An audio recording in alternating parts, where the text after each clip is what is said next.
Hello, I'm Malcolm. Welcome to edition 1990 of the Enfield Talking Newspaper.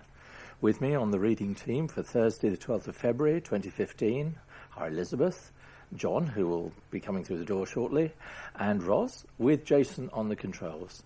And the items we'll be reading are the copyright of our local newspapers, the Enfield Gazette and Advertiser, and the Enfield Independent. This week's local stories include Friends Group launches campaign to save historic buildings and park. Cuts will hit the homeless. Mum's safety campaign targets level crossings. And businesses are urged to lobby for new train line.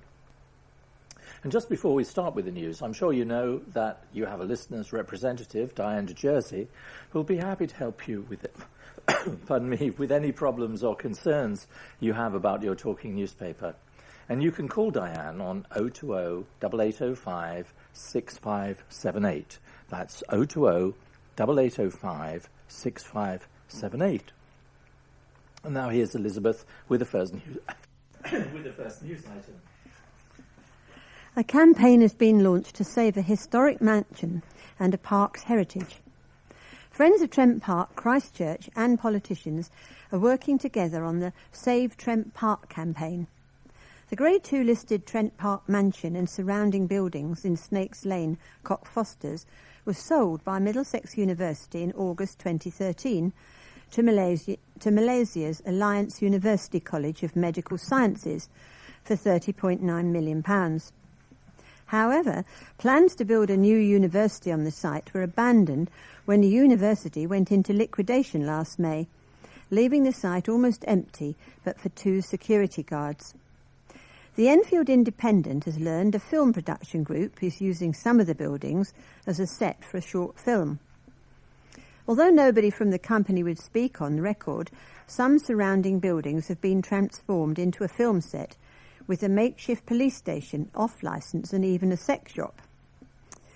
After being kept in the dark about progress on the site, the concerned groups are striving for clarity and demanding the former Second World War prisoner of war camp is brought back into public ownership. Enfield Borough Councillor Jason Charalambous of Cockfosters Ward, who launched the campaign, said, "The prospect of finding a positive community use for this majestic and historically important estate at the heart of one of London's most beautiful parks has meant that this campaign, albeit still in its infancy, has already garnered wide-ranging support." The fear of the public losing access to the grounds around the mansion, and with concern over the very vulnerable state of this heritage, means that I am determined, through working with the Friends of Trent Park, Christchurch, local MPs and the local community, to safeguard the future of this site for public benefit. The site was renovated by politician and art collector Sir Philip Sassoon in the early 20th century. He entertained socialites, royalty and politicians, including Winston Churchill, Charlie Chaplin, Lawrence of Arabia, Anthony Eden, Edward VII and Wallis Simpson. The campaign is now hoping to lobby Enfield Borough Council to make the site a community asset, which would give the Friends groups the right to call for a 6-month freeze on any sale, during which a bid can be constructed and presented to the seller for their consideration. This would, in the campaign's mind, prevent property developers from building on the surrounding buildings and cutting off the mansion from public view. Councillor Chris Bond, Enfield Council's Cabinet Member for the Environment, said, "We've received inquiries regarding the recent filming on the Trent Park campus site. Filming within the listed building and the surrounding grounds is not a breach of planning control unless the filming results in damage to the fabric of the listing or the visual amenities of the campus. We are, however, currently investigating graffiti that was created on older buildings for filming purposes, and we expect this to be removed by the owners. Although the graffiti is not on the listed buildings, we will be taking action to get the owners to remove it. The council has no plans to purchase the mansion house." Peter Gibbs, chairman of Friends of Trent Park, said, "It would be a devastating blow to see the mansion fall out of public viewing. It's a cherished site with great historical value. There's no doubt that whoever took over the site would have to put in a lot of cash to redevelop, but we hope that the right buyer can see its true value. Enfield Southgate MP David Burrows said, "The future of Trent Park's university campus is in doubt, and the local community needs assurance that the historic parkland and educational use is retained. Trent Park is a jewel in the borough's crown and needs proper care and attention. Registration as a community asset is therefore vital." A council boss is warning of dire consequences after the government announced swinging cuts to emergency hardship funds available to local authorities. The discretionary housing payment is a pot of money from central government that local authorities can dip into to help residents avoid homelessness and expensive temporary accommodation. However, Enfield Council's Cabinet Member for Housing, Ahmed Oykner, has revealed that as a result of government cuts, the borough's allocation has plummeted by 40% after the Department for Work and Pensions announced last month that it would be making only £125 million available to councils in 2015-16 compared with £165 million this year. Warning of the dire consequences for Enfield, which already has seen an influx of families classed as homeless who have been priced out of inner London, the housing chief said, "With the advent of welfare reform, including benefit caps and bedroom taxes, we have seen a 50% increase in homelessness applications and an extra 405 families in temporary accommodation. We will be getting 40% less to work with. This is the fourth biggest reduction in the country, and it will impact on our ability to assist local people and prevent homelessness." Mr. Oykner said he would be writing to the government in a bid to try to get them to see the difficulties facing the borough, as the council would have to completely reassess how the payments to those in need were allocated.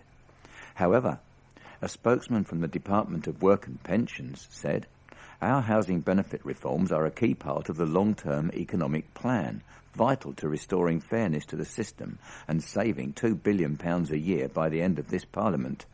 We have provided nearly £500 million since 2013 to support the transition to these reforms, with local authorities in London receiving more than a quarter of discretionary housing payment funding next year. Overall funding available to councils will increase in 2015-16, and more than half of London's local housing allowance rates will rise by up to 4% to provide extra support to those who need it most." A woman whose daughter died after being hit by a train has brought her campaign for better safety measures to be introduced around level crossings to Enfield. The nation was left in shock after teenage friends Olivia Baslington, 14, and Charlotte Thompson, 13, were killed by a train as they crossed the lines to reach a platform in their hometown, Elsildon, in Essex, in December 2005. Olivia's mum, Tina Hughes, has been touring the country to campaign for better awareness and extra safety measures ever since. She teamed up with British Transport Police and Network Rail to speak to drivers and pedestrians at the barriers in Audience Road, Enfield Lock. The crossing is where 20-year-old Marcia Adam was killed after being hit by a train while fleeing from police in August 2010. The police officers were cleared of any wrongdoing a year after the incident. Tina, who collected an MBE on Friday in recognition of her tireless campaign work, told the Advertiser, "People crossing when the barriers are down is a major issue. In many cases, the crossing should just be closed. I think that is the case at Enfield Lock. There can be as many as 20 trains an hour hurtling through this station, but drivers and pedestrians get impatient.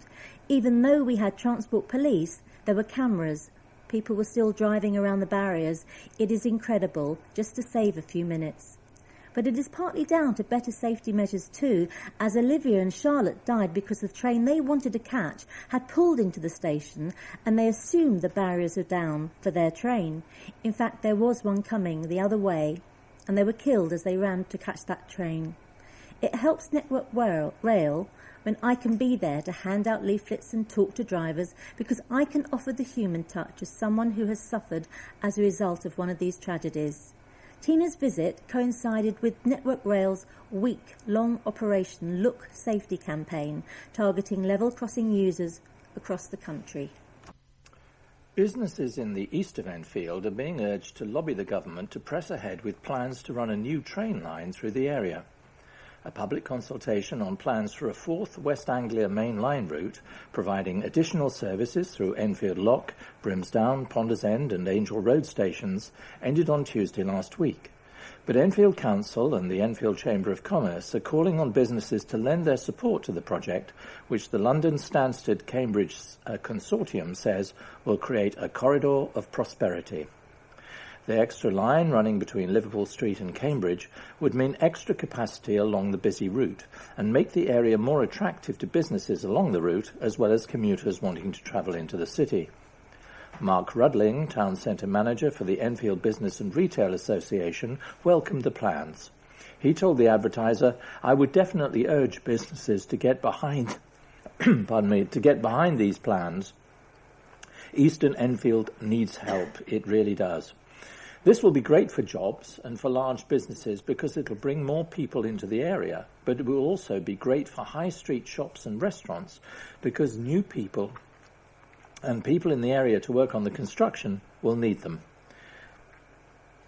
Councillor Alan Sitkin and Neil Isaac, the Council's Assistant Director of Economic Development, have met and written to a number of businesses who've expressed support for the proposed expansion.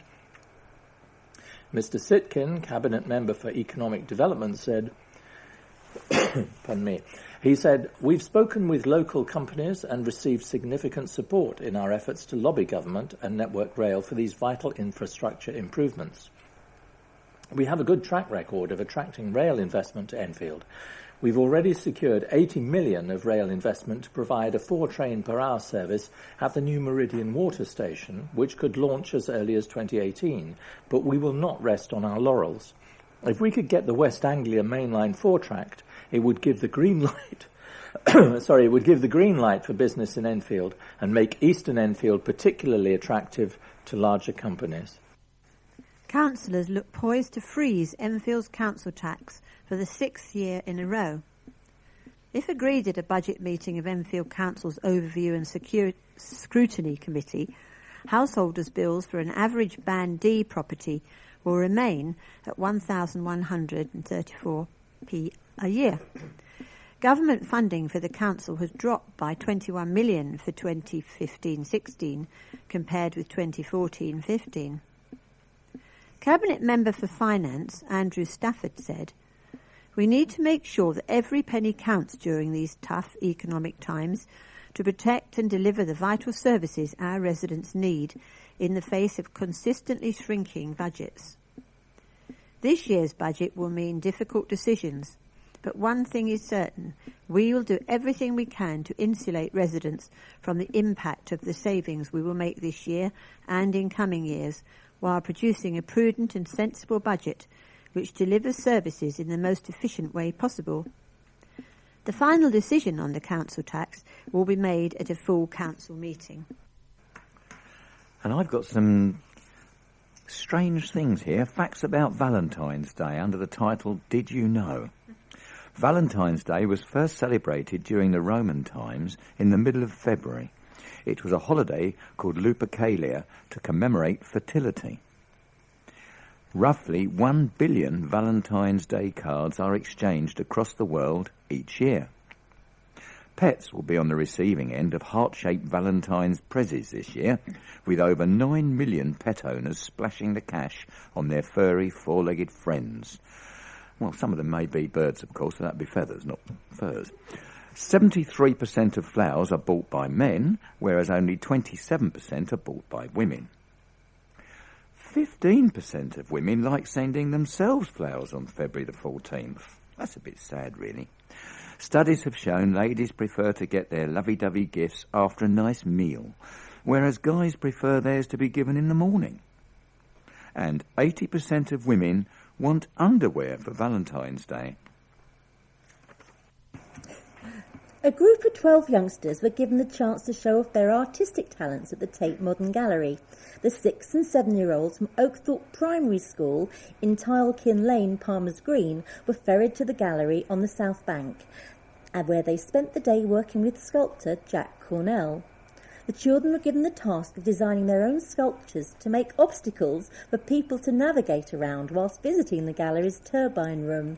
The sculptures were created in a studio adjoining the gallery and then wheeled out for the public inspection, with the children being given the chance to pose for photographs and talk to the public.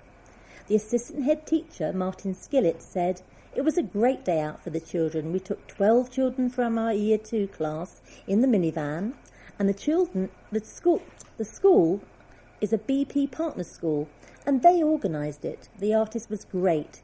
He took them around the exhibition and they drew pictures, and then they used cardboard and tape and wool and all sorts of other materials to turn their pictures into sculptures. They had to come up with designs that would affect the way people moved through the room. They loved seeing the attention that their sculptures got and talking with the museum's visitors. Sadly, we had to leave the sculptures where they were, but I'm sure they will have been taken down by now."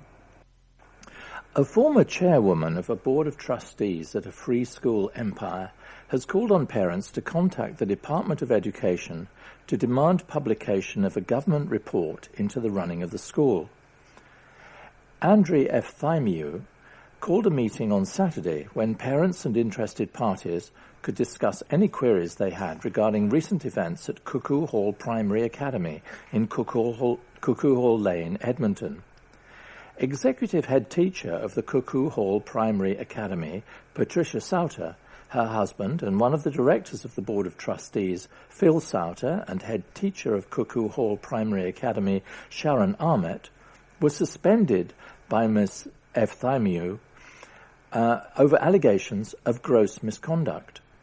All three have since been reinstated in their posts, and a statement issued on January the 14th by the new chairman of the Cuckoo Hall Academy Trust Board of Trustees, Marina Charalambos, stated, "The board unanimously concluded that the evidence in support of earlier allegations did not support any charge of misconduct, let alone gross misconduct." The investigations Mr. Charalambos was referring to were one that was carried out by solicitors commissioned by the board and another one by the Education Funding Authority. The Department for Education, which is responsible for the Education Funding Agency, has told the Advertiser on a number of occasions that its investigation is ongoing. However, one parent at the meeting in a small marquee beside the playground in Charlton Road, Edmonton, said that due to rumours circulating outside the school gates, mums and dads were no clearer about what exactly had been investigated and what the exact nature of the original gross misconduct allegations were. Addressing the group, Mr. F. Thymiu said, "I have been a governor here for nearly 16 years. At the end of the day, I'm concerned about children's education. I'm not here to put anybody down. I want everybody to work together and get the school to where it should be." She told the group this as one of the parents present showed this newspaper and others a photograph of a letter sent home with pupils at Cuckoo Hall Academy, saying it was aware that despite being removed from the chat board, Ms. F. Thymiu had contacted parents to arrange meetings. The letter also contained a warning that should parents attending Saturday's meeting view or photograph confidential documentation it alleged she had in her possession, they would be acting unlawfully. The statement from the school in relation to queries from parents over the exact nature of events that led to the suspension and subsequent reinstatement of the three senior leaders said, "We are aware that Andri F. Thymiu, whose time as chair of the board ended before Christmas following a unanimous vote by the board, staged a meeting on Saturday with a reporter from the Enfield Advertiser and around half a dozen parents, a tiny proportion of the parents and carers of the more than 1,400 pupils at our 5 schools. This is the latest failed attempt by the former chair to discredit the trust and the work we're doing to provide the highest quality of education to children in our community who remain our our absolute focus. Responding to calls from parents over what had prompted the recent series of events, Miss Efthymiou urged the parents present to write and contact Andrew Fraser at Enfield Council and also to lobby Ofsted and the Department for Education as a collective group. Right, well, we had some facts and figures about Valentine's Day. This is rather different. And this is Chip Week. Hardly Valentine's, but it goes from the 16th to the 22nd of February, so you can get over Valentine's Day and start Chip Week. And these are some facts and figures. More than 1.6 million tonnes of potatoes are made into chips every year in the UK. That's 14,000 blue whales or 4,000 jumbo jets in weight. The land required to grow those potatoes is 33,664 hectares, big enough to fit London's Hyde Park 237 times or 47,000 Wembley football pitches into it. Almost 250 million fish and chip meals are sold in the UK each year. Brits use at least 26 different words for fish and chips. I don't know what those are. Fish and chips outsell Indian takeaways by 2 to 1. The world's largest fish and chip portion was made in July 2012 by Fish and Chips Limited, London.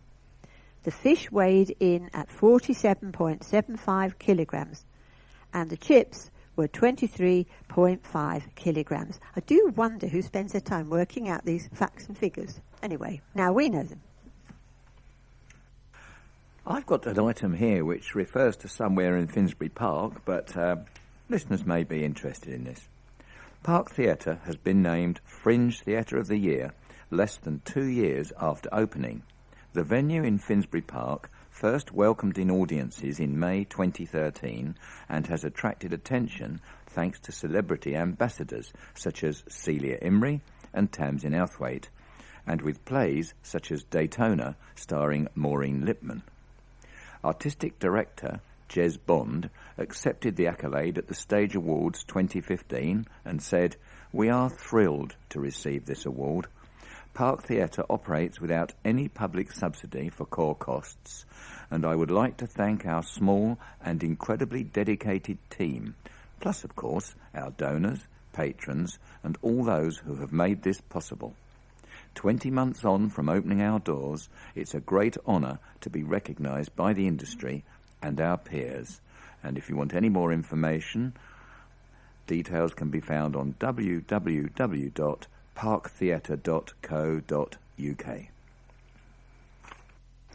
St John's Ambulance have launched a drive to recruit first aiders who can treat people in their community before paramedics can make it to the scene of an accident.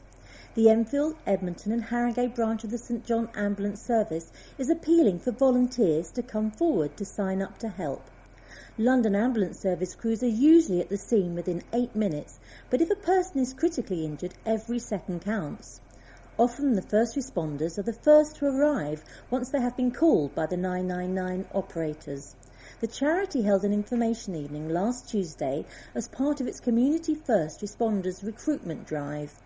Enfield, Edmonton and Haringey Unit Manager David Forward told the Advertiser, "It is not about people who want to stick a blue light on their car, but if, for example, an ambulance is trying to get down Carter Hatch Lane at 4 p.m. on a weekday, it can be a nightmare.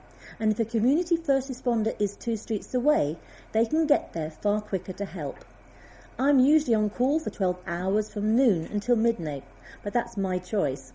But I can be called to Enfield Wash, Enfield Town or Edmonton, and it varies a lot. I started responding after doing a first aid course at work with St John's Ambulance, as it gave me an opportunity to use the skills I had been taught. I can assure you of the reward and pleasure you feel when you see someone out and about in the street, when you know that you have helped to save them." Creaking joints and muscles were given a workout as residents took advantage of free weekend group exercise classes in Enfield's parks, led by qualified instructors. The council-funded Our Park scheme is aimed at encouraging people to be more active and at improving their health and well-being. The Keep Fit sessions are being run on Saturdays and Sundays until April the 5th in Jubilee Park in Edmonton, Ponders End Park, Pims Park in Edmonton, and Enfield Town Park. Residents can log on to www.ourparks.org.uk website to book the hour-long sessions at 3 different levels. Green classes are a gentle or light workout. Blue classes are light to moderate, and black classes are the hardest with moderate to intense training. The Our Parks initiative in Enfield follows a successful pilot programme across East and North London. All classes in the borough are funded by Enfield Council. Cabinet Member for Culture, Sport, Youth and Public Health, Rohini Simbodile, said, "The health of our residents is always important to us, so we fully welcome Our Parks to the borough. It offers a wonderful opportunity for participants to exercise for free with professional instructors. Running over a 10-week period, we encourage everyone at all levels of fitness to take part." Worshippers and the organist at a church are breathing a sigh of relief after receiving a lottery grant to repair the ailing instrument. St Luke's Church in Clay Hill, Enfield, has just received £49,000 from the Heritage Lottery Fund to restore its century-old pipe organ. The church is now planning to host interactive workshops for local schools and scout groups so that they can find out more about its history and how the organ's 3,400 pipes produce music. Vicar Father Edward Dowler said, "The organ is beautiful to look at, but has lately been less beautiful to hear because so many of the notes have stopped working. The restoration will allow us to share this magnificent instrument with the wider community."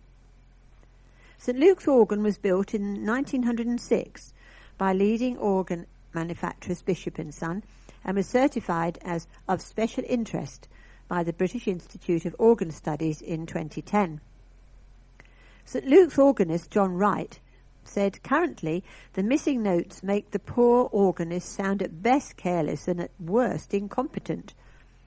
When it's fully functioning again, the quality of the sound, combined with the superb acoustics in St Luke's, should create a memorable musical experience for worshippers and concert audiences."